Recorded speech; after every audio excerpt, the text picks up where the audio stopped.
a sortear. Dos de los integrantes de este grupo van a exponer la primera mitad uno y la segunda mitad otro. Muy bien. Dime, por favor, hija linda, un número del 1 al 15. 12, doctor. Muy bien. 1, 2, 3, 4, 5, 6, 7, 8, 9, 10, 11, 12. Lady Danitza Coragua. Presente, doctor. Ya. Empiezas, Lady. Y en segundo lugar, Lady, un número del 1 al 5. 4. 4. 1, 2, 3, 4. En segundo lugar, Carol Meléndez. Muy bien, Lady en primer lugar y en segundo lugar, Carol Meléndez. Muy bien, dejo la posta a vuestra compañera, quien nos va a presentar, y vamos a dar inicio a la charla.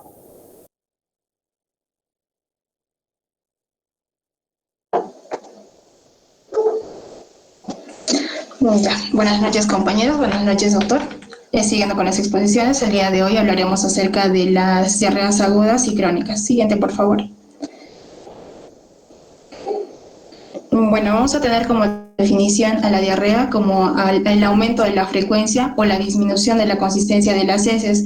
En cuanto al aumento de la frecuencia, se considera de que esta debe de ser más de 3 veces por día y esta puede deberse principalmente a diferentes tipos de alteraciones, ya sea alteraciones hidroelectrolíticas, puede verse de alteraciones en cuanto a la absorción o la no absorción de los solutos osmóticos, también puede deberse a una alteración o las lesiones a nivel del epitelio intestinal o puede estar dado por una alteración a nivel de la motilidad intestinal. Siguiente, por favor.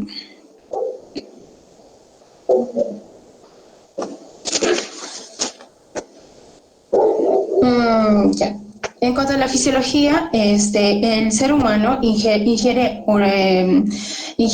agua por vía oral de 1.5 a 2 litros por día, y esto va a depender de la persona, que al combinarse esto con la saliva, las secreciones biliares, las secreciones gástricas, pancreáticas, hacen un total de 7 a 8 litros, e incluso llegando hasta los 10 litros a nivel del intestino. A nivel del colon, el 90% del líquido se va a reabsorberse, dejando aproximadamente de 100 a 200 mililitros cada día para poder esto ser excretado por las heces. Siguiente, por favor.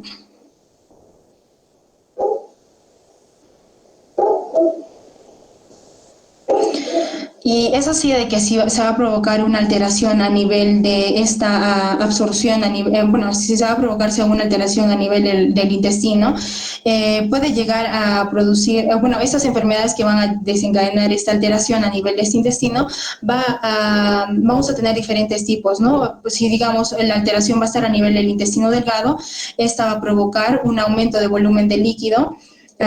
Por lo tanto, las deposiciones o la diarrea va a presentar, va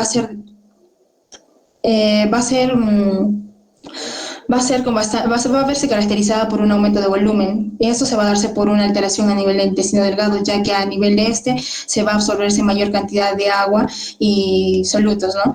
A comparación de una alteración a nivel del colon, que esta va a ser provocada va a ser caracterizada por una diarrea del tipo de menor volumen, porque la cantidad de líquido intraluminal va a ser absorbido antes de ingresar al colon, ¿no? Siguiente, por favor.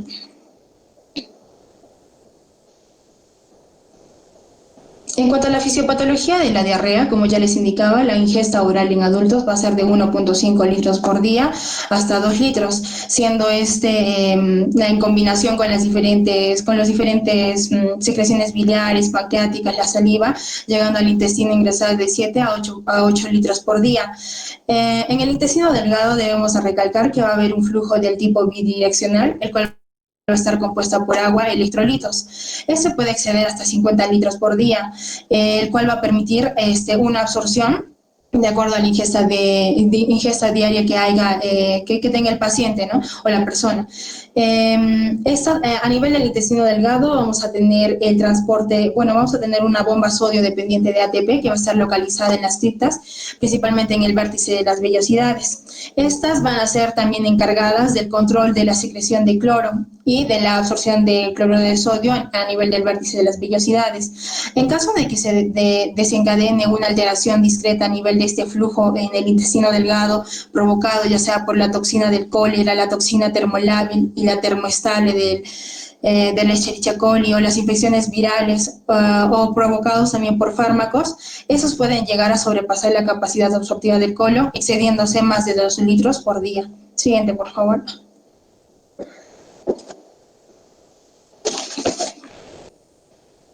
Bueno, en esta imagen vamos a poder ver,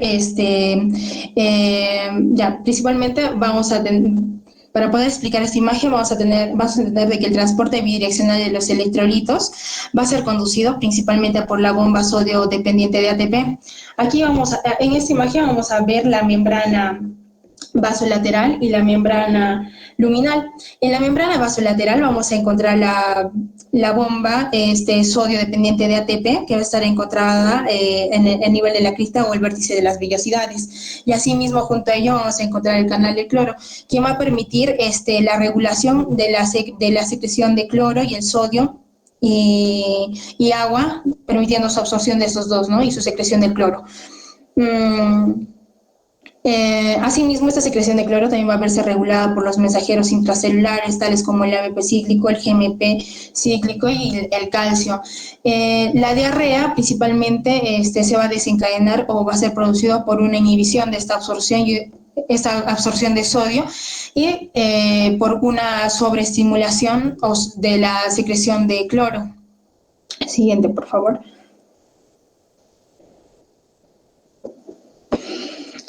Así como vamos a tener la bomba sodio dependiente de ATP, vamos a tener otro mecanismo que va a permitir la absorción del sodio y la secreción de cloro, tales como la glucosa, ¿no? Que va a estar asociada principalmente al sodio con la finalidad de poder mantener un equilibrio electroquímico dentro de los diferentes compartimentos. Siguiente, por favor. En cuanto a la clasificación de la diarrea, vamos a tener desde un tipo del enfoque clínico. La diarrea se puede clasificar según su evolución, puede ser persistente, agudo o crónico.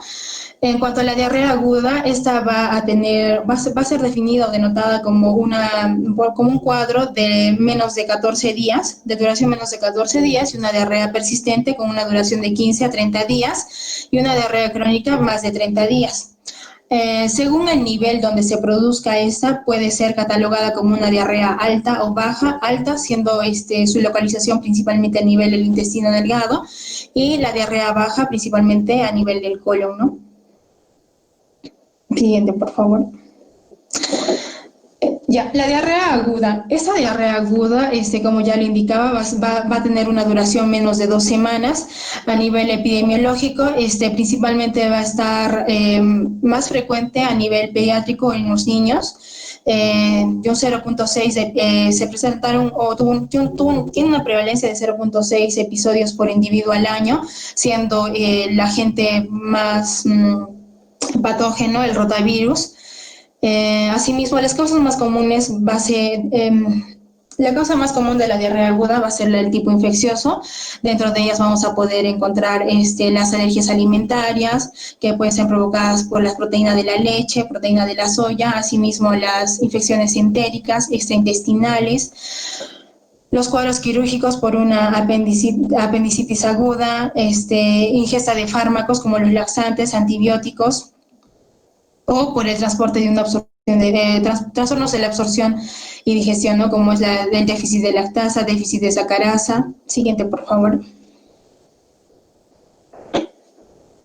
Dentro de esas también vamos a encontrar las causas infecciosas del tipo, siendo definidas la diarrea aguda como una diarrea del tipo, provocadas por un agente etiológico del tipo viral, parasitario, bacteriano, del tipo viral como el rotavirus, siendo la que encabeza principalmente en los niños, la parasitaria como Giardia lambia, Cryptosporidium, Parvum, diarreas bacterianas, dentro de ellas vamos a considerar la Salmonella, Shigella, Campylobacter, Yersinia, Escherichia coli. Siguiente, por favor. En cuanto al diagnóstico, principalmente debemos de considerar los antecedentes del paciente, tales como la aparición, la frecuencia de las deposiciones, el volumen que va a tener si hay o no presencia de sangrado, si este se ha visto asociado a vómitos, si en caso haya tenido o haya estado recibiendo medicamentos, antecedentes médicos. Asimismo, en cuanto al examen físico, debemos de considerar el peso corporal, la temperatura. Siguiente, por favor.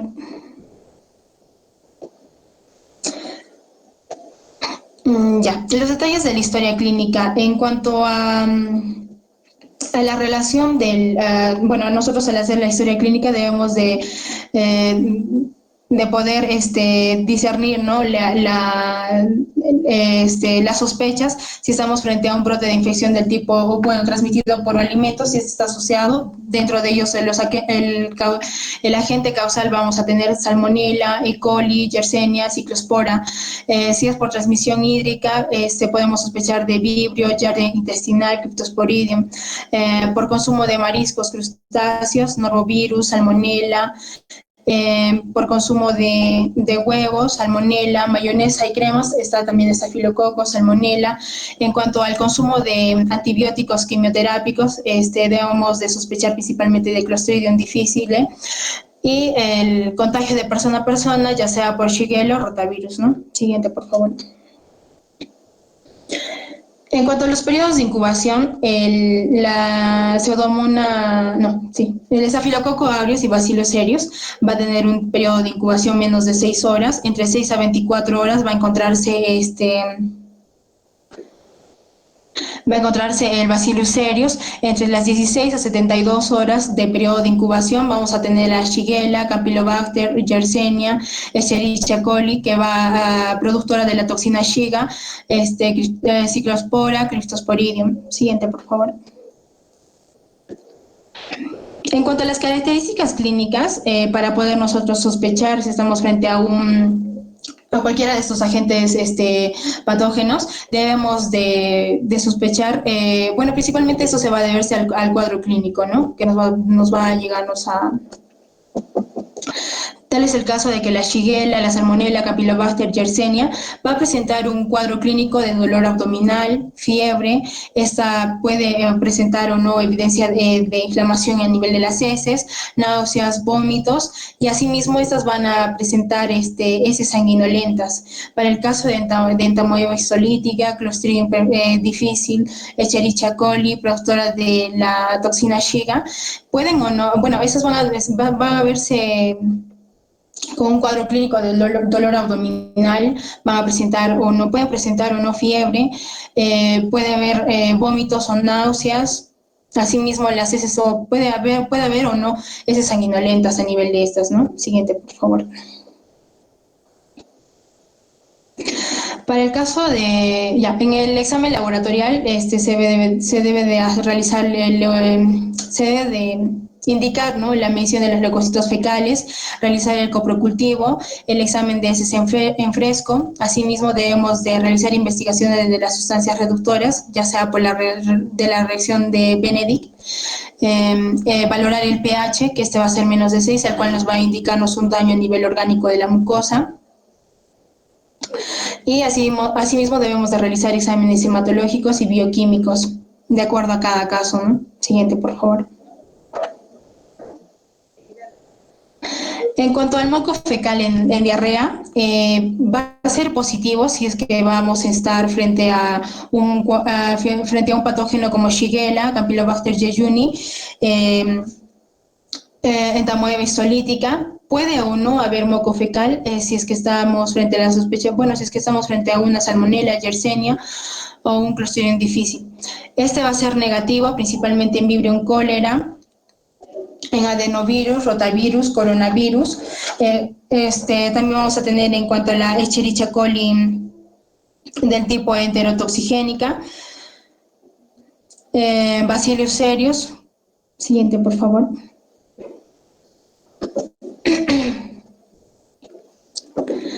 Las características de los pacientes y las pruebas bacterianas que debemos de considerar. Si en caso el paciente presente como antecedente, bueno, si en caso el paciente haya presente una diarrea del viajero o adquirida en la comunidad, debemos de considerar un cultivo, una prueba para poder descartar Escherichia coli enterotoxigénica, Salmonella, Shigella, Campylobacter. Si en caso la diarrea ha sido adquirida a nivel hospitalario, con un inicio de más de 2 días luego de la intervención, se debe descartar el Clostridium difficile, ya sea descartar las toxinas A y B, ¿no?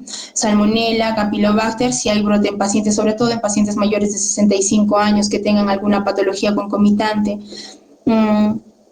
La Escherichia coli, productora de la toxina Shiga, también puede tener una presentación del tipo disenteriae.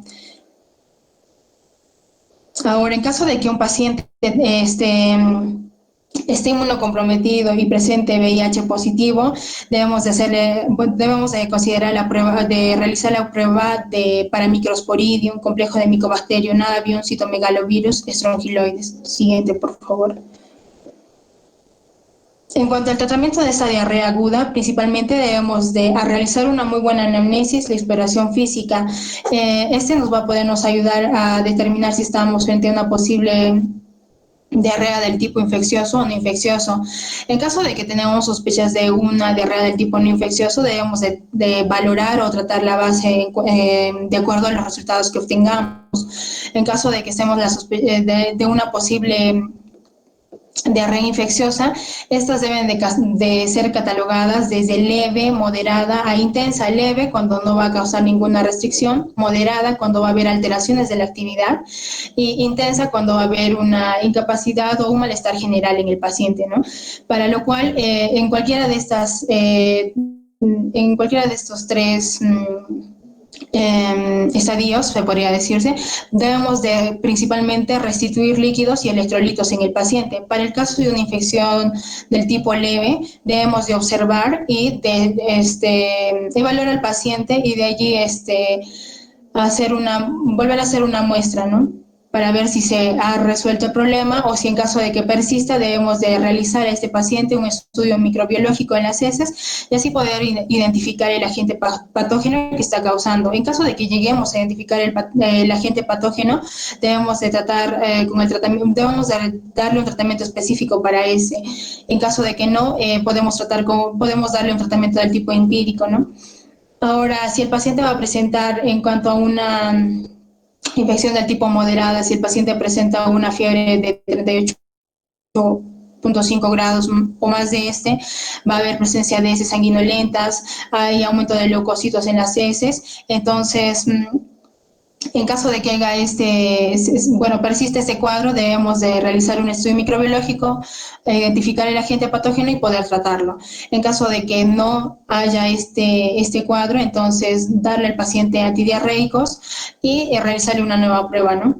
Y si en caso persista, también desarrollar un estudio microbiológico para poder identificar el agente patógeno. Siguiente, por favor. En cuanto a la diarrea persistente, esta diarrea va a tener una duración de 2 a 3 semanas. Puede darse por una alteración funcional o estructural a nivel del aparato digestivo. En cuanto a los agentes patógenos o la etiología que va a desencadenar vamos a tener a la Escherichia coli enteroadherente, Shigella. Dentro de los parásitos vamos a encontrar a Giardia, Cryptosporidium y dentro de los virus, rotavirus y adenovirus. Estos patógenos principalmente van a ser aislados ya a partir de la tercera semana y muy difícilmente van a poder ser hallados en la primera, segunda semana. Siguiente, por favor. Ya. La diarrea crónica, como ya les había indicado, que va a tener una duración más de 30 días o más de un mes, va a estar dado por una disminución de la consistencia o por un aumento de la frecuencia de esta, ¿no? Siguiente, por favor. Esta va a verse clasificada principalmente por 3 grupos.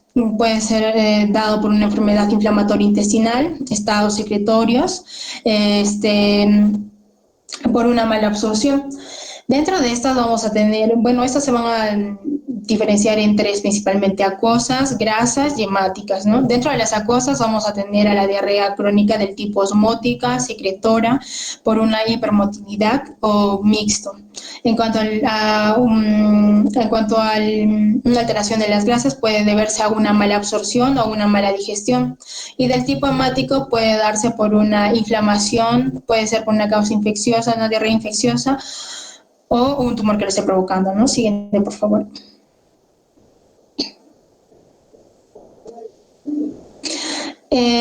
Como ya les indicaba, la diarrea acuosa puede darse por una diarrea secretora, puede ser del tipo secretora o osmótico, ¿no? La diarrea secretora principalmente va a ser definida como un movimiento neto del agua y los electrolitos desde la mucosa intestinal hacia el lumen. Esta va a ser caracterizada principalmente porque el volumen va a exceder más de los 10 mililitros kilogramo día, va a ser abundantes, puede llegar a producir una deshidratación en el paciente con un trastorno de equilibrio hidroelectrolítico.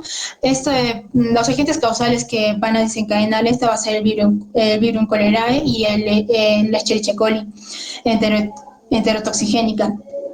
Asimismo, el GAP osmolar de la diarrea secretora va a ser menos de 50.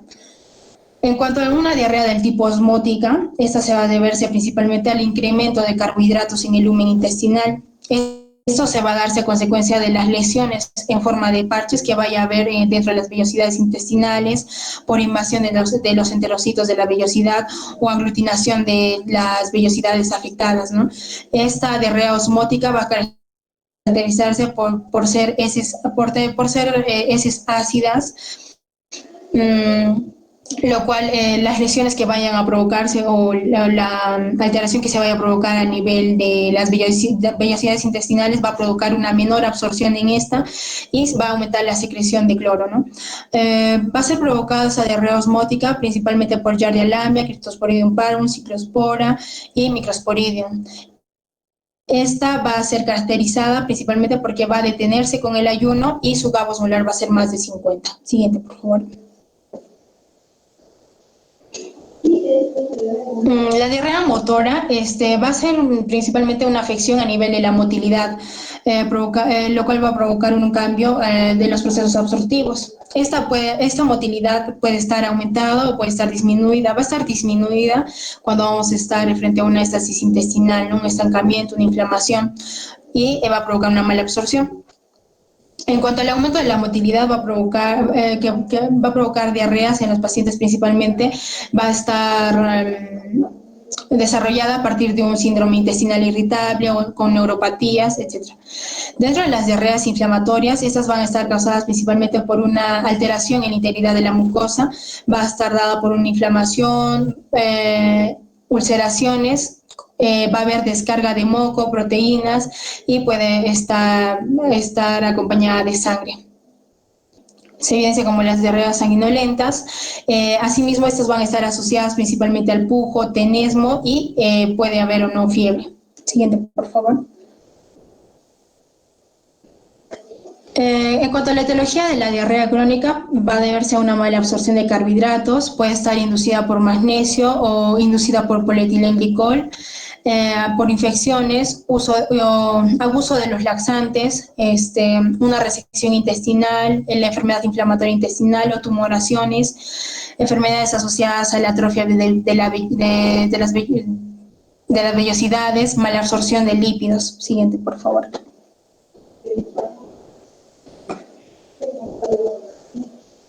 Para lo cual debemos desarrollar en historia clínica debemos de consultar o preguntar al paciente principalmente la duración de la cuantificación o el número, la cantidad de veces con las que ha frecuentado o con las que ha ido al servicio higiénico, el aspecto de las heces o el número de deposiciones que ha hecho en el día.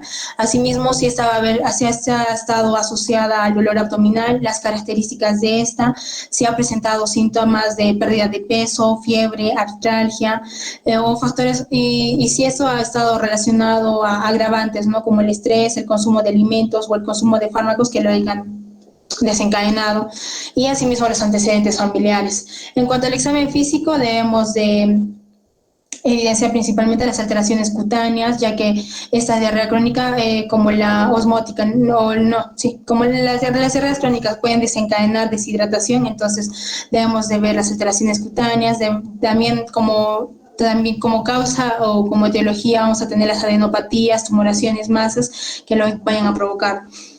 Asimismo, debemos en el examen físico también ver el adelgazamiento, la astenia, las artralgias y en cuanto a los exámenes laboratoriales, debemos de identificar dentro del hemograma la albúmina, también la función tiroidea debemos de realizar, cuantificación de las inmunoglobulinas. En cuanto a las heces, debemos de hacer estudios microscópicos, la cuantificación de leucocitos dentro de estas, si hay o no presencia de sangre, grasa, desarrollar o indicar el coprocultivo. También otras pruebas complementarias dentro de esta podemos realizar las endoscopías digestivas altas o bajas, indicar ecografía o tomografía computarizada. Siguiente, por favor.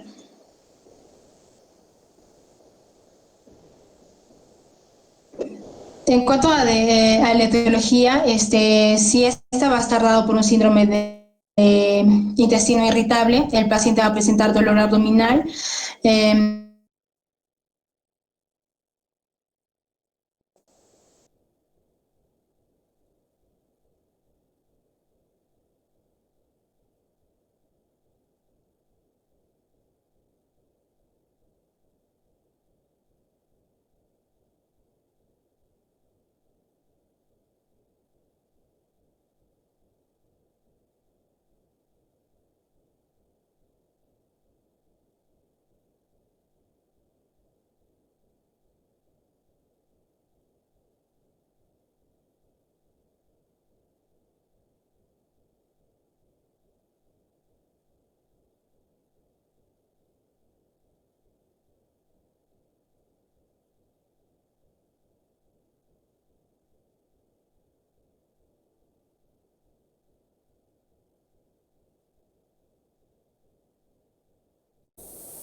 No escucho nada. ¿Alguien escucha?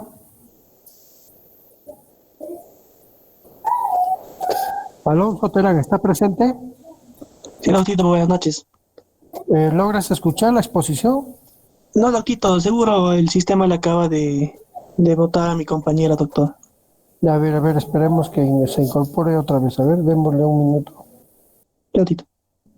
Ya, doctor. Dale, sigue, continúa. Ya, doctor. Dentro de las causas del tipo infeccioso vamos a tener esto se puede darse por toma de antibióticos, ¿no? En los 3 meses previos a la presencia de diarreas. En cuanto a la etiología, ya en cuanto a la colitis microscópica, también esto se va a evidenciarse en pacientes adultos de 60 a 70 años, principalmente a predominio del femenino. Va a estar asociada al consumo de AINES por fármacos inhibidores de la recaptación de serotonina. También puede estar desencadenada por la enfermedad celíaca, que va a estar asociada también al consumo de AINES o también el diagnóstico va a ser principalmente por la biopsia duodenal, ¿no? En caso de estemos frente a una diarrea del tipo acoso, debemos de valorar la tolerancia a los alimentos, la mala absorción evidencia la mala absorción de hidratos de carbono, lactosa, fructosa y los tumores neuroendocrinos que lo estén desencadenando. Siguiente, por favor.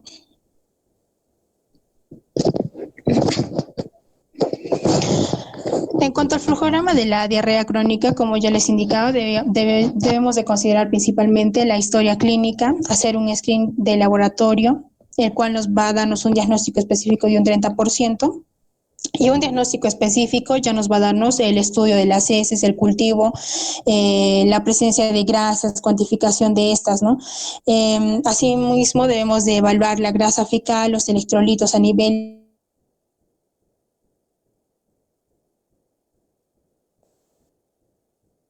vía. Siguiente, por favor.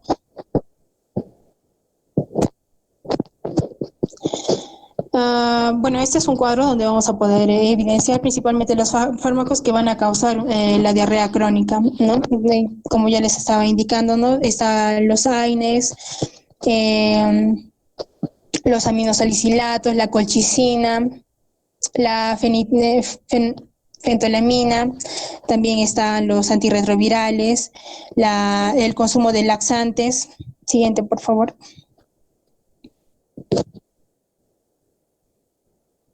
Ya, este es un esquema principalmente del tratamiento de la diarrea crónica.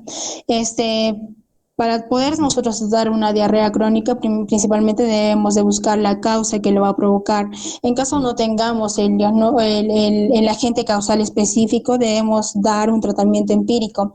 Este puede ser, cuando no hay un diagnóstico definitivo. Ahora, el uso de los antibióticos como terapia inicial está principalmente para infecciones del tipo bacteriana o por protozoos.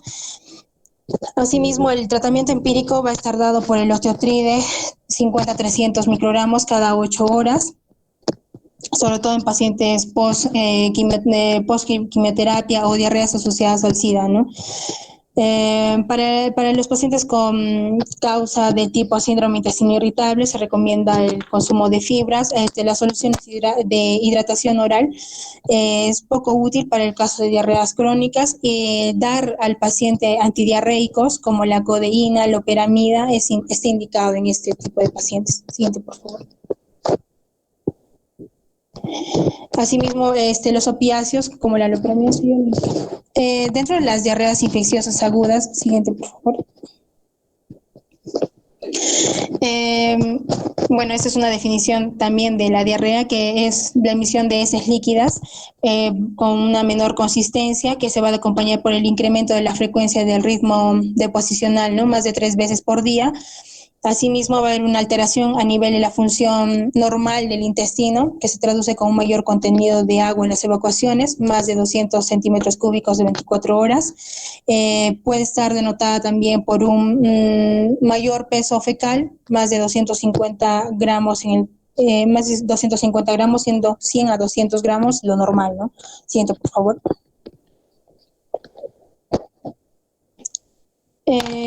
La diarrea infecciosa va a estar producida como lo indica, como por un agente infeccioso que va a estar acompañado de síntomas como náuseas, vómitos y retorcijones. Siguiente, por favor.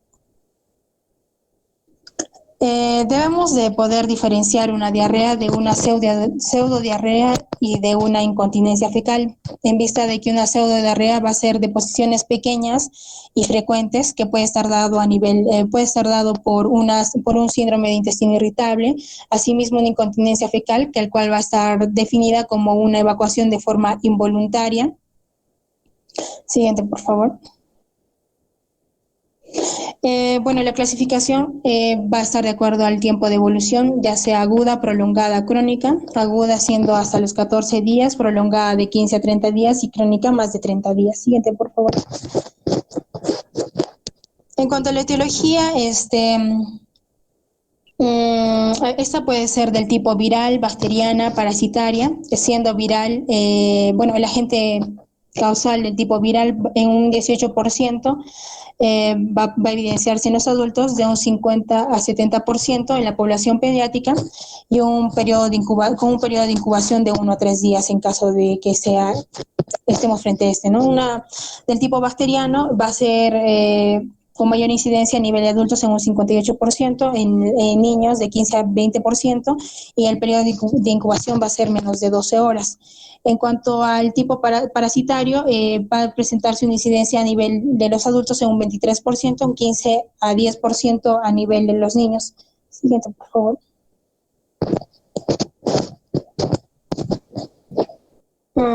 Esto ya lo he indicado en las anteriores diapositivas, pero en cuanto al bacteriano, vamos a tener al Staphylococcus aureus, al Clostridium, Escherichia coli, Vibrio cholerae.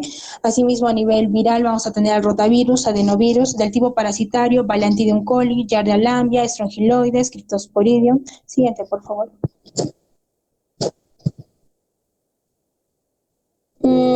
Este cuadro principalmente nos va a permitirnos identificar acerca del E. coli, el periodo de incubación, el tiempo de evolución del cuadro y las características clínicas que vayan a presentar.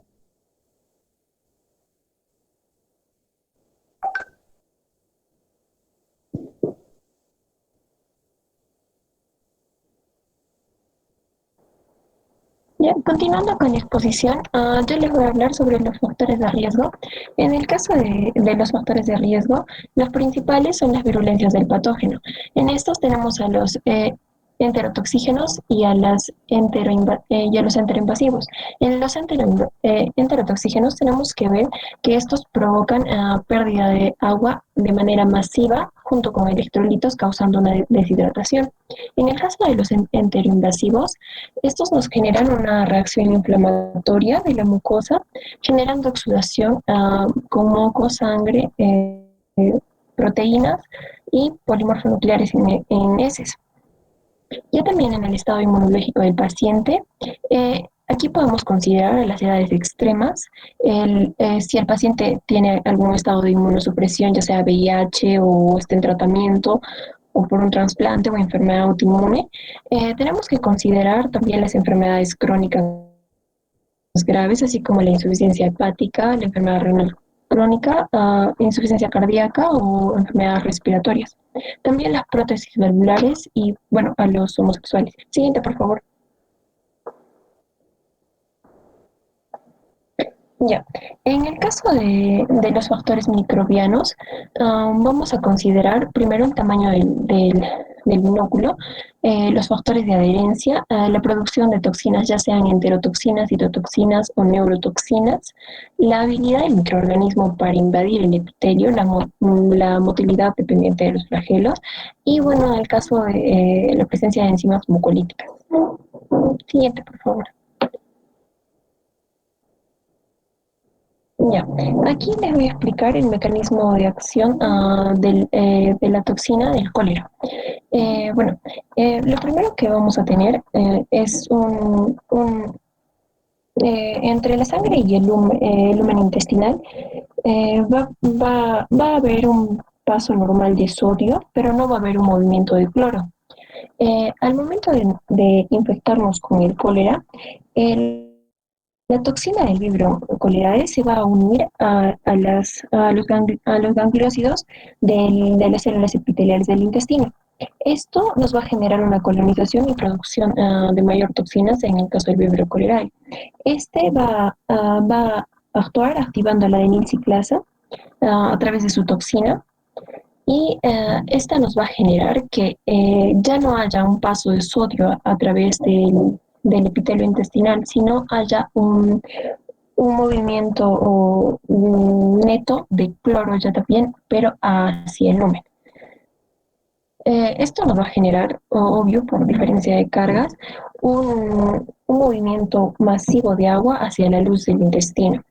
Este es el mecanismo de acción del cólera, por lo que vamos a tener una diarrea secretora. Siguiente, por favor. Ya, bueno, en el caso del mecanismo ya también de la E. coli enterotoxigénica, tenemos que tener en cuenta la adherencia y las toxinas. En el caso de la adherencia, hay factores que se encargan de la adhesión de las bacterias, así como les dije, a los glicosfingolípidos, a las glicoproteínas y a las fibronectinas, y pues permite su colonización. En el caso de las toxinas, esta genera, es el principal factor de virulencia de esta E. coli y se generan las enterotoxinas termoestables y termolábiles. En el caso de las termolábiles tenemos las termolábiles tipo 1 y tipo 2, siendo la tipo 1 la que está más asociada a los humanos, y hay que tener en cuenta que estas enterotoxinas dan un desbalance o trastornos en el sodio y en el agua, pero se mantiene la morfología celular sin alteraciones. Siguiente, por favor.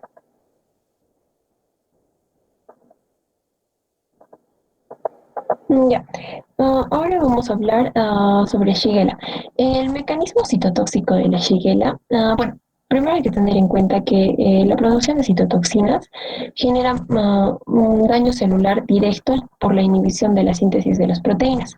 En el caso específico de la Shigella, esta produce una citotoxina que tiene tres funciones diferentes, pero actúa como enterotoxina y esta se va a desencadenar también por el sistema de la adenyl-ciclasa. Aquí hay que tener en cuenta que esta Shigella va a activar el NF-κB, lo que va a causar que se genere a nivel intracelular, eh, que haya mayor proliferación en el caso de la Shigella dentro a nivel de los neutrófilos. Y lo primero que vamos a ver es que esto va a estar mediado a través del sistema secretor tipo 2 y un sistema efector, bueno, a nivel de las proteínas y el citoesqueleto. Bueno, el citoesqueleto va a generar un reordenamiento, por lo cual va a haber una infección de las células vecinas. Bueno, esto va a generar una apoptosis del macrófago y va a haber, a pesar de esta apoptosis, va a haber una supervivencia de las bacterias y nos va a generar un cuadro inflamatorio. Siguiente, por favor. Bueno, para el diagnóstico de este tipo de diarreas, lo primero que tenemos que tener en cuenta es la anamnesis. Se considera personas de riesgo a las personas que se desempeñan en el área de salud o hayan tenido un contacto epidemiológico o estén en viaje o hayan tenido viajes recientes. En el caso de la ingesta de fármacos, si ha consumido antibióticos 8 semanas anterior o otro tipo de fármacos, sea como la metformina, la sertralina o la colchicina. Tenemos que tener en cuenta que nosotros tenemos que preguntarle al paciente qué día o más o menos cuándo fue la fecha de la ingesta sospechosa para nosotros poder controlar cuándo ha sido el comienzo del cuadro en caso de una intoxicación alimentaria. Y bueno, si es de etiología viral, se considera más de 14 horas. Y en general, en promedio, de 24 a 48 horas como periodo. En el caso de los alimentos, los alimentos que se consideran de riesgo serían los huevos crudos, la mayonesa casera, los mariscos, los pescados, bueno, que nosotros consumimos en sushi, ceviche o hortalizas crudas. Bueno, tenemos que preguntar, como ya lo mencionó mi compañera, es importante las características de las deposiciones. Como en esta diarrea es fundamental la presencia de fiebre. Está asociada a síntomas como náuseas, vómitos, dolor abdominal, o tenesmo o urgencia fecal. Un hábito de riesgo es, bueno, los hábitos sexuales de riesgo, tenemos que preguntarle al paciente y preguntarle si tiene alguna comorbilidad, ya sea diabetes, VIH, SIDA, ha sido trasplantado o está con alguna condición, ya sea de inmunosupresión o de embarazo. Siguiente, por favor. Bueno, en cuanto al examen físico, lo primero que tenemos que hacer es valorar la severidad. Tenemos que ver el compromiso sensorial, podemos evaluarlo con la escala de Glasgow. En cuanto a bueno, buscamos signos de deshidratación, como el ortostatismo, el llenado capilar. Nosotros podemos decidir en cuanto a si nuestro paciente requiere una hidratación parenteral y hospitalizarlo, de hecho, o si puede ser una rehidratación. Es importante también el signo del pliegue, nos ayuda bastante la sequedad de boca, si hay llanto sin lágrimas y pues también si nuestro paciente ha estado postrado. En el caso de la exploración en el abdomen, tenemos que ver la presencia de ruidos hidroaéreos, si hay algún punto sensible, si hay rebote o alguna masa palpable. Siguiente, por favor. Bueno, en los exámenes auxiliares, en cuanto al laboratorio, tenemos que considerar el AGA, la creatinina y un hemograma completo. Bueno, tenemos que ver un estudio coprológico funcional y determinar los leucocitos fecales. Bueno, estos tienen una sensibilidad de 73% y 84% en especificidad, pero también se considera un examen parasitológico y un copropulsivo en caso sospechemos de Salmonella, Shigella o Campylobacter. Si nosotros sospechamos de Clostridium difficile, podemos pedir una ELISA para las toxinas A y B, y si fuera Giardia, Cristoforidium o rotavirus o determinación de antígenos. Y bueno, en tensiones especiales, criptosporidium y microsporidium. Siguiente, por favor.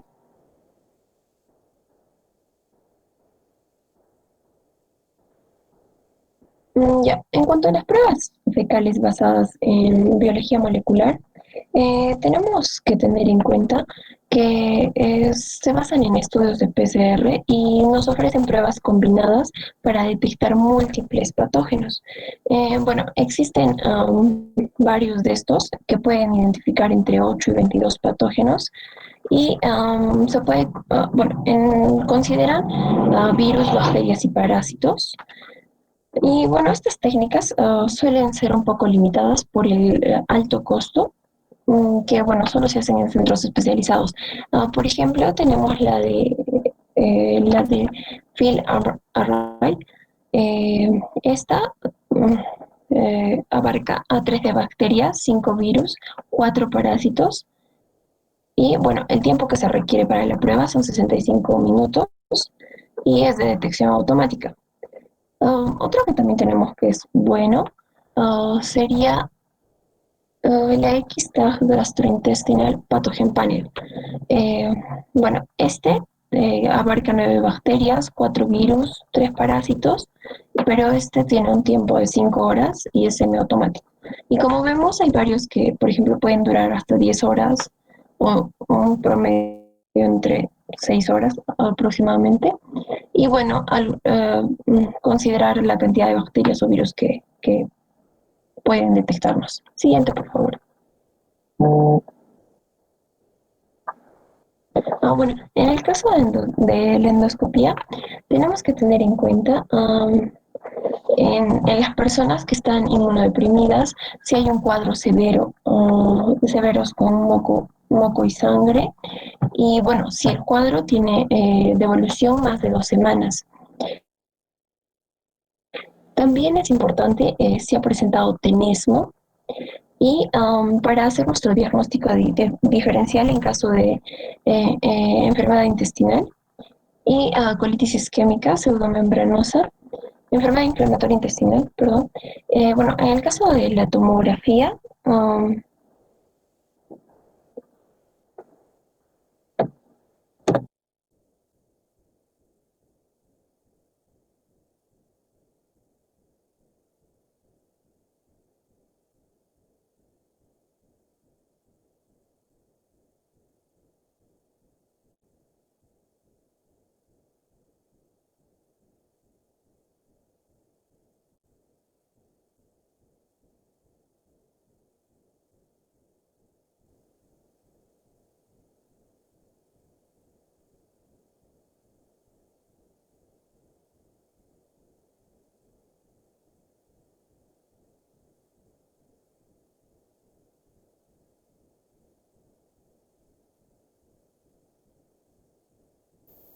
Nuevamente se fue el audio.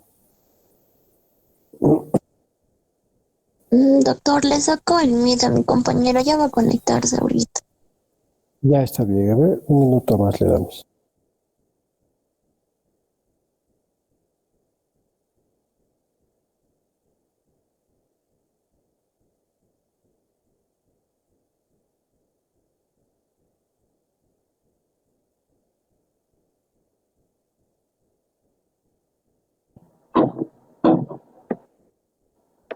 doctor, lo lamento, me agotó el sistema. Integrante del grupo. ¿Me escucha? A ver, otro integrante del grupo. Alex Tumpe, ¿estás?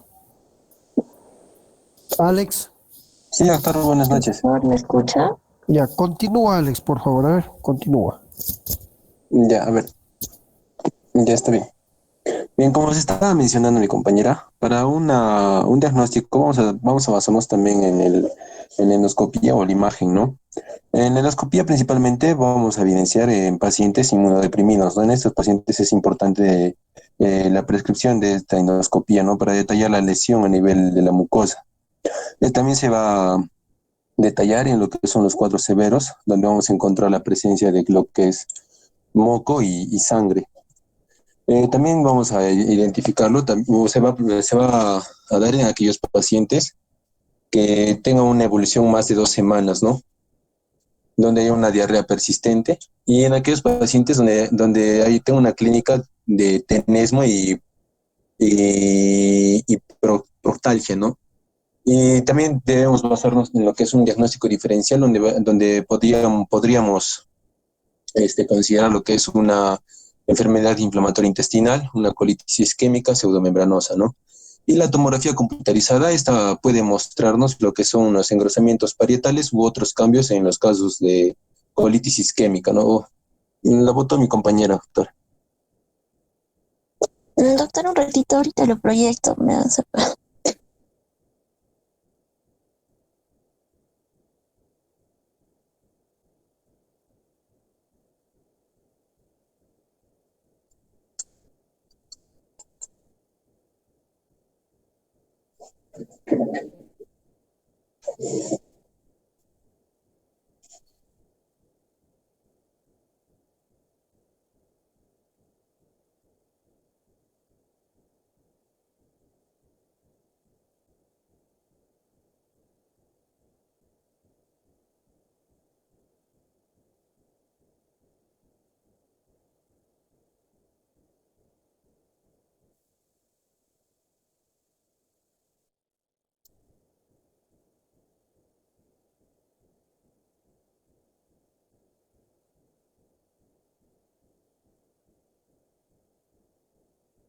Bien, como les iba mencionando, la tomografía puede ser, nos puede mostrar engrosamiento el engrosamiento de las paredes del intestino u otros cambios, ¿no? En los casos donde podríamos evidenciar colitis isquémica, hemorrágico o inflamatoria, ¿no? E incluso nos podría servir o es importante en los casos de colitis fulminante, ya sea por el patógeno Clostridium difficile, ¿no?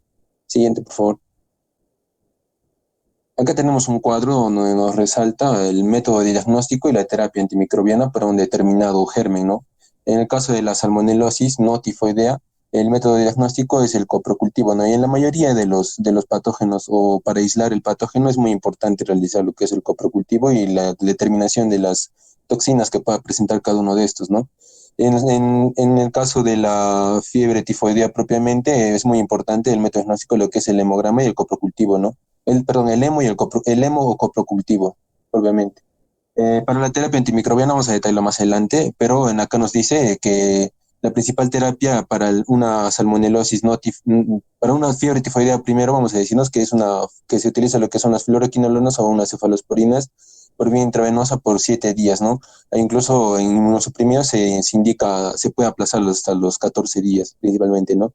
En el caso de lo que es el Campylobacter, el método de diagnóstico es el coprocultivo, y la terapia antimicrobiana vendría a ser lo que es una acitromicina en 500 miligramos vía oral por 3 días, o eritromicina de 500 miligramos vía oral 4 veces al día por 5 días, ¿no? Principalmente. En el caso de lo que es la esterilización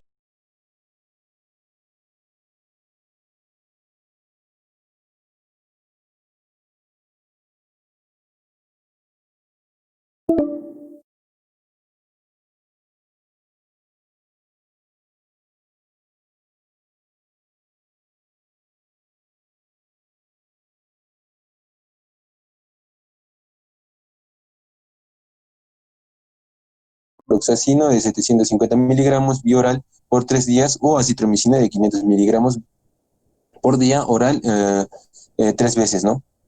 Durante 3 días, perdón. En cuanto a la diarrea del viajero por E. coli enterotoxigénica, principalmente en este aspecto vamos a tener que el paciente sin fiebre y no presenta disentería el paciente, vamos a decir que su terapia va a ser principalmente con rifaximina de 200 miligramos bioral 3 veces por día, ¿no? Durante 3 días.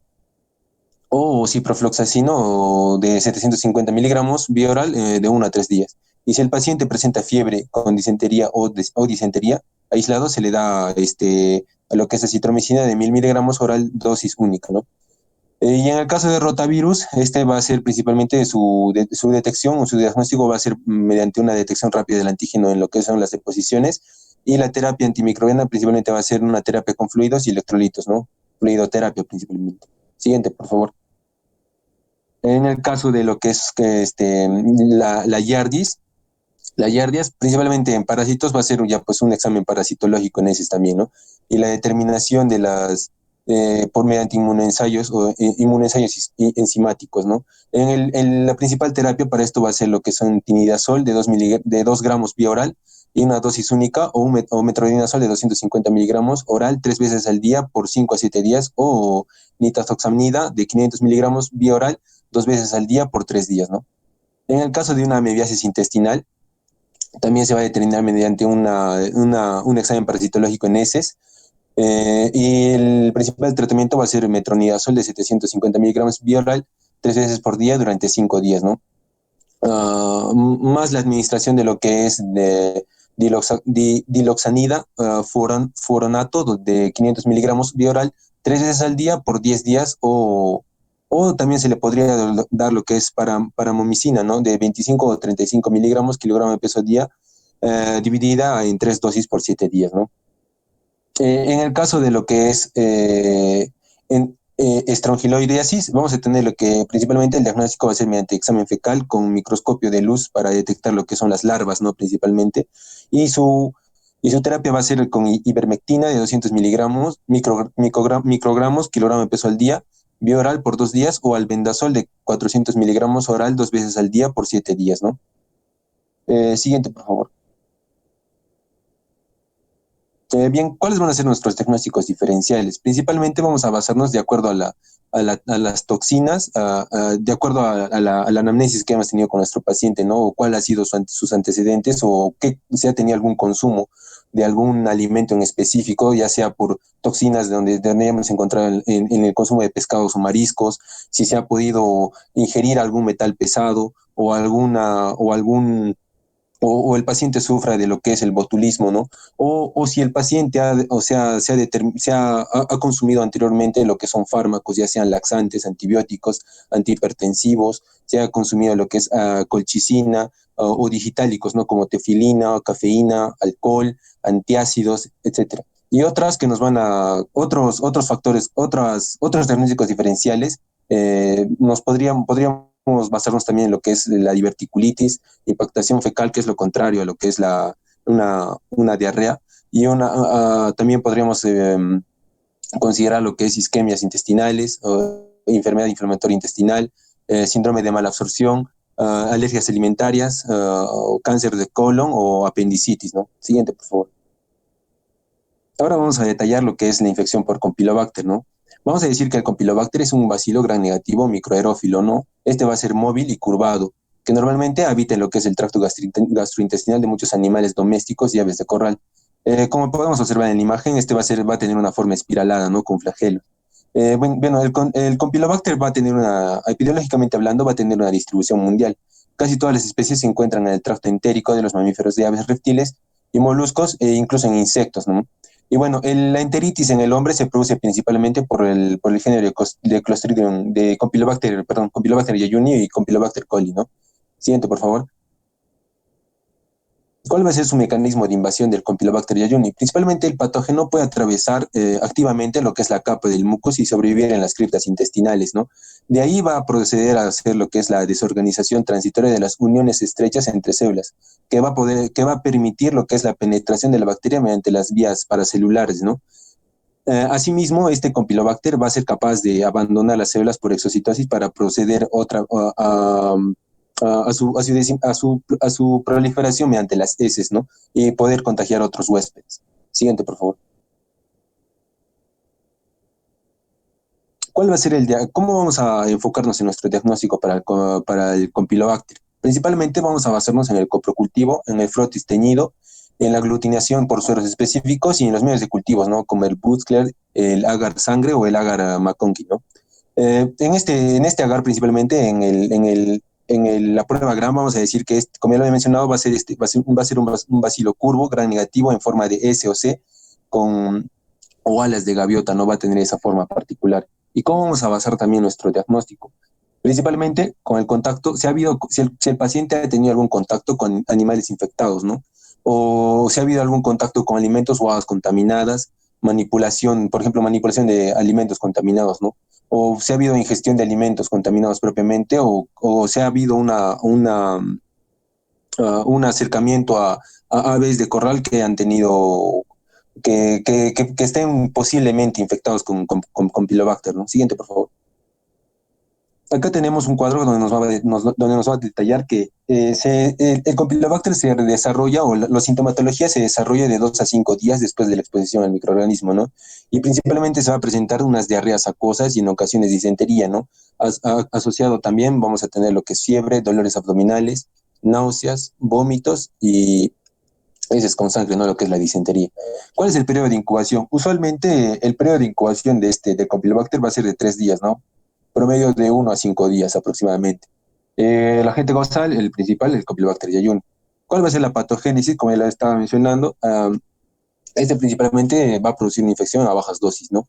Las bacterias se multiplican en el interior y debajo de las células epiteliales, ¿no? Como ya se estaba mencionando, y estimulan una respuesta inflamatoria a través de lo que es la formación de lo que es del reclutamiento o llamado, ¿no? Que se le puede decir de los macrófagos, y principalmente los neutrófilos, que van a producir lo que es la liberación de interleuquinas, ¿no?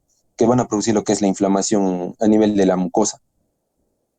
Y bueno, ¿cuál va a ser la epidemiología? Principalmente va a estar dado principalmente, como ya se estaba mencionando, donde va a haber grandes brotes transmitidos por alimentos y el agua que se origina principalmente de aquellas por heces de pollos, vacas y otros animales, ¿no?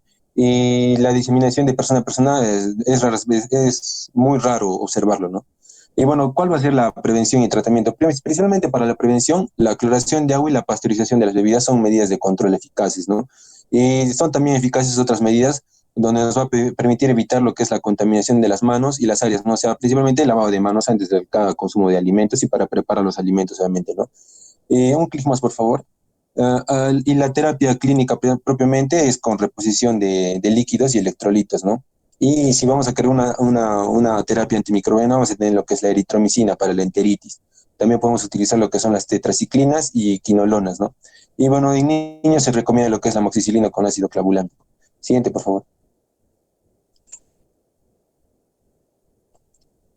En caso de salmonela, siguiente, por favor, vamos a decir que esta enterobacteria va a ser del género salmonela y sus características principales van a decir que esta es un bacilo gram negativo, no es por un lado, y va a ser fermentador, ¿no? A su vez, al igual que el otro, va a ser móvil, es un anaerobio facultativo y el agente etiológico, este va a ser el agente etiológico principalmente de lo que es la fiebre entérica y en el caso de lo que es la salmonela tifio va a producir lo que es la fiebre tifoidea principalmente, ¿no? Acá tenemos, en este cuadro en la derecha, tenemos lo que son las salmonelas patógenas, las no tifoídicas y las tifoídicas.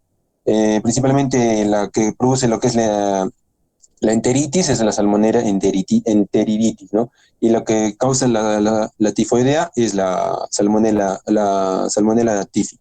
Siguiente, por favor.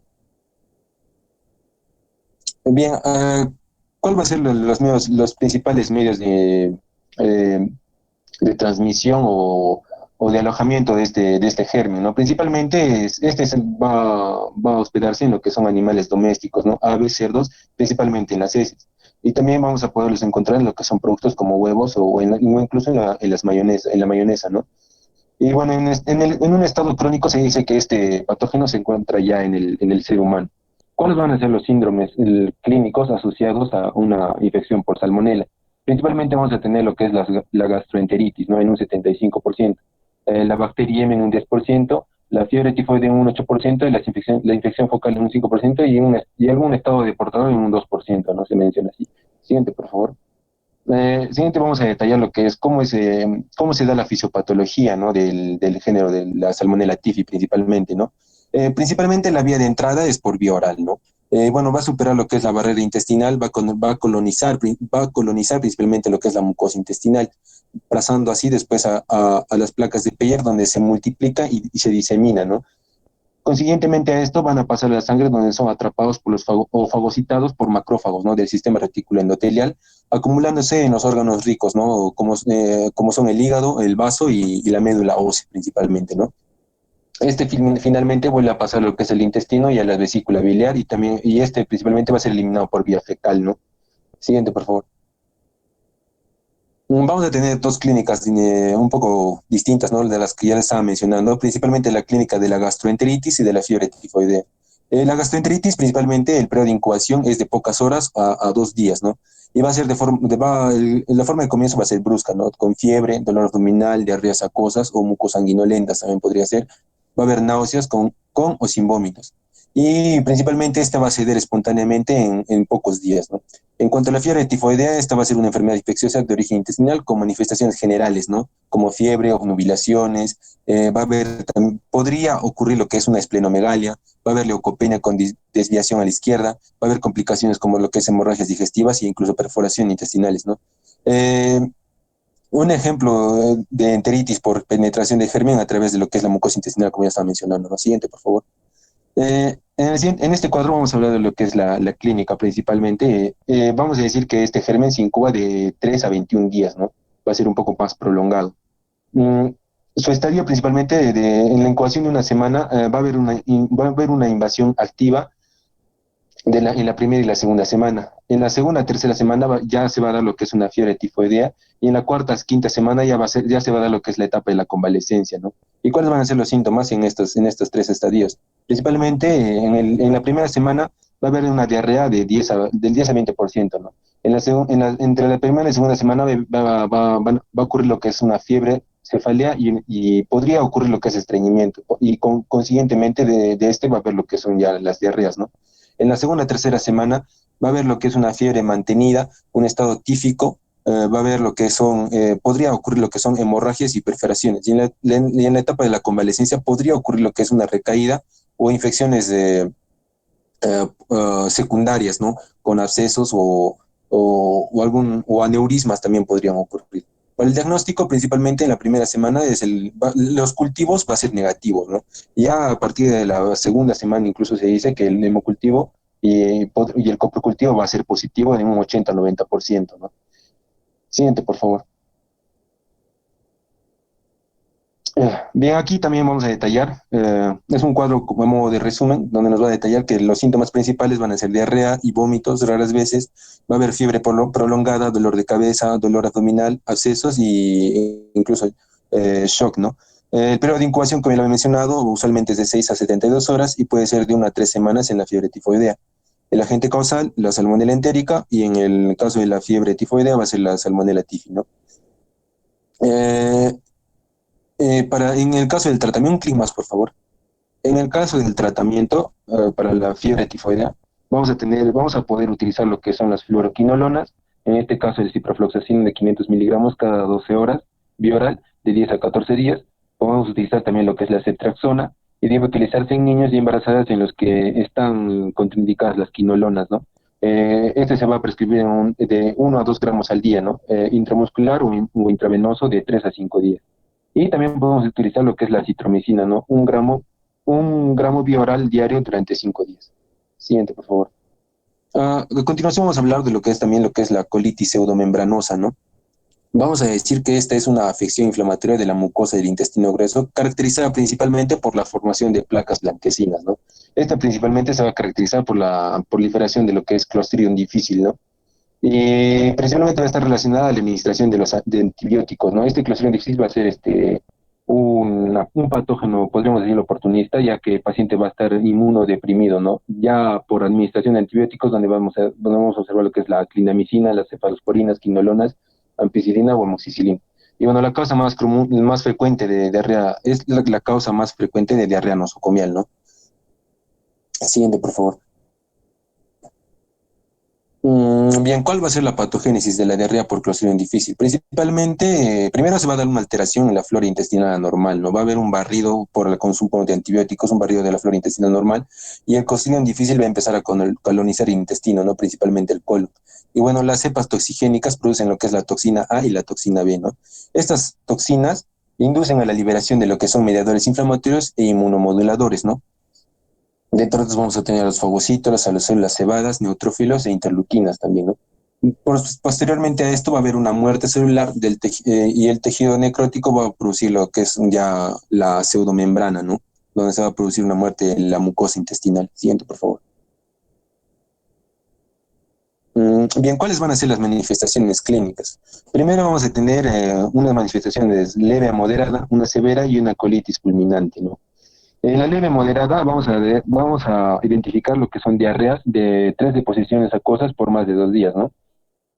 Va a haber también, vamos a encontrar lo que son cólicos abdominales y sin otros síntomas sistémicos, ¿no? En las manifestaciones severas vamos a tener diarreas mayor a 15 deposiciones al día. Va a haber distensión y cólicos abdominales. Vamos a tener también lo que es fiebre, astenia y leucocitosis. Y en cuanto a la colitis fulminante, principalmente esta va a ser una afectación del estado general del paciente, ¿no? Va a haber síntomas sistémicos y graves, ¿no? Dentro de estos fiebre, astenia, leucocitosis elevada, etcétera. Vamos a tener también lo que es dolor abdominal y distensión en el que la afectación inflamatoria transmural del intestino ocasiona lo que es una paresia del mismo, ¿no? Y conduzca a lo que es la dilatación del colon e hilo paralítico con la desaparición de lo que es de la diarrea, ¿no? Un clic más, por favor. Mm, uno más. Bien, acá tenemos una tabla donde se clasifica lo que es la gravedad, ¿no? De esta colitis. Donde vamos a observar que en la leve a moderada vamos a tener una diarrea y cualquier signo de síntomas adicional que no cumpla los criterios de diarrea grave o complicada, ¿no? En la grave vamos a tener que, si tenemos una albúmina sérica menor a 3 gramos por decilitro, o uno de los siguientes patrones, ¿no? Donde hay una leucocitosis mayor o igual a 15.000, ¿no? O también si el paciente tenga dolor abdominal, ¿no? Esto vamos a clasificarla como una, como grave, vamos a clasificarlo. ¿Y cómo vamos a clasificarlo como grave complicada? Cuando el paciente esté en ingreso a una unidad de cuidados intensivos, ¿no? El paciente es tipo tenso, con o sin uso de vasopresores, tenga fiebre mayor o igual a 38.5 grados centígrados, tenga un ilion o distensión abdominal significativa, haya cambios en el estado mental, ya sea obnubilaciones, donde los leucocitos estén mayor a 35.000 o haya niveles de lactato sérico mayor a 2.5 milimoles por litro, ¿no? O inclusive donde el paciente ya tenga falla orgánica, ¿no? Donde tendríamos que requerir lo que es una ventilación mecánica o haya falla renal. Bien, para el diagnóstico, vamos a decir que nos vamos a basar principalmente en la enzimo inmunoanálisis, ¿no? En el ELISA, principalmente, ¿no? Para la detección de lo que es la toxina A y B, principalmente, ¿no? ¿Cuáles son las ventajas? Este va a ser rápido, que nos va a demorar de 2 a 6 horas, ¿no? Es fácil de realizar y es muy específico, ¿no? Pero ¿cuáles son las limitaciones? Es menos sensible que el cultivo, que este nos va a dar una sensibilidad ya hasta del 80%, ¿no? Para el cultivo tisular nos va a permitir detectar lo que es la toxina B principalmente, ¿no? Es más sensible y específico, pero más complejo, ¿no? Es más lento, nos va a demorar más tiempo, de 48 a 72 horas, ¿no? También tenemos lo que es la aglutinación en látex, que nos va a permitir detectar las enzimas bacterianas como el glutamato deshidrogenasa y el PCR principalmente también nos va a permitir la detección de genes de la toxina A y B. Ambas tienen alta sensibilidad y especificidad, ¿no? Pero son más complejas. Siguiente, por favor. Un clic. Acá tenemos una imagen donde vamos a evidenciar en PCR, donde se va a evidenciar lo que es la reacción en cadena, lo que es la polimerasa, ¿no? Ahí observamos las lesiones en parches también se pueden observar, ¿no? Siguiente, por favor. Bueno, para el tratamiento principal del Clostridium difícil, tenemos que, como ya había dicho, basarnos, ¿no? En la anamnesis y y como el paciente principalmente ha estado sometido a un tratamiento inmunosupresor, lo podríamos decir, ¿no? O haya tenido una terapia antimicrobiana anterior, se debe suspender esta terapia antibiótica, ¿no? Y para esto se debe dar lo que es metronidazol de 250 miligramos a 500 cada 8 horas por 10 días. O vancomicina de 500 miligramos cada 6 horas por 10 días, ¿no? Siguiente, por favor. Bueno, eso es todo. Gracias.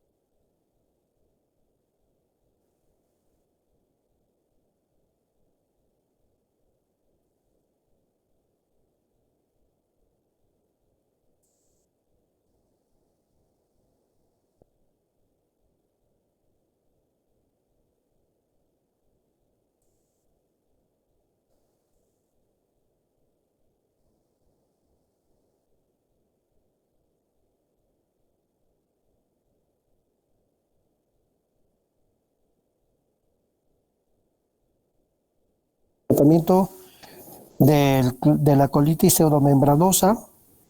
A ver, Claudia Castillo, ¿está Claudia? Diga presente, Claudia.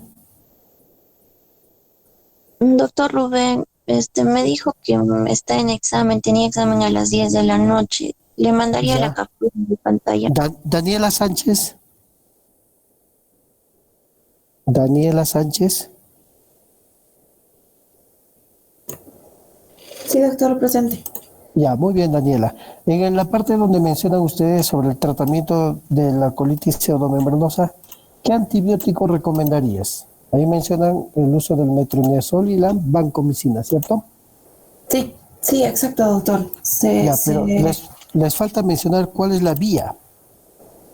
Subcutánea, intramuscular, bioral, intratecal. ¿Por dónde le administran?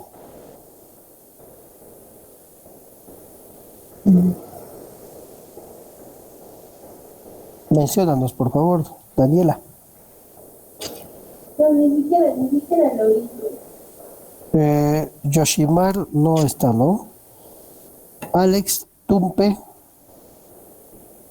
Sí, doctor. ¿cuál es la vía? ¿Cómo le administran la vancomicina? Del metronidazol, doctor, principalmente es bioral y de la vancomicina podría ser intramuscular o... Claro, intramuscular principalmente. No, Perdón, intravenosa, doctor, me estaba equivocando de eso. tampoco. Yoshimardo no está. Midwartica.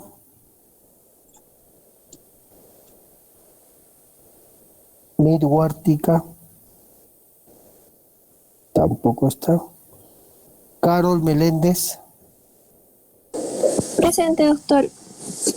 ¿Cómo administras la vancomicina en el caso de colitis pseudomembranosa?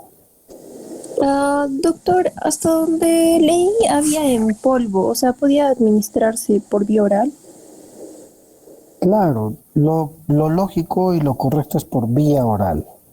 Sin embargo, en el Perú no tenemos vancomicina por vía oral, ni en Lima ni en otra parte del Perú. Entonces lo que se hace es colocar enemas de vancomicina, ¿no? Nunca se olviden. La colitis pseudomembranosa es una complicación muy frecuente por el uso de antibióticos de amplio espectro. Muy bien. Marjorie Vega expuso, ¿no? Dave Cuellar. Presente, doctor. Ya, muy bien, Dave. A ver, coméntanos. La diarrea en niños menores de 5 años y en niños mayores de 5 años. Diagnóstico diferencial. ¿Qué has leído sobre la diarrea? A ver. Bueno, principalmente he leído que lo que es la diarrea a lo que es en la población infantil mayormente se da en lo que por causa vírica.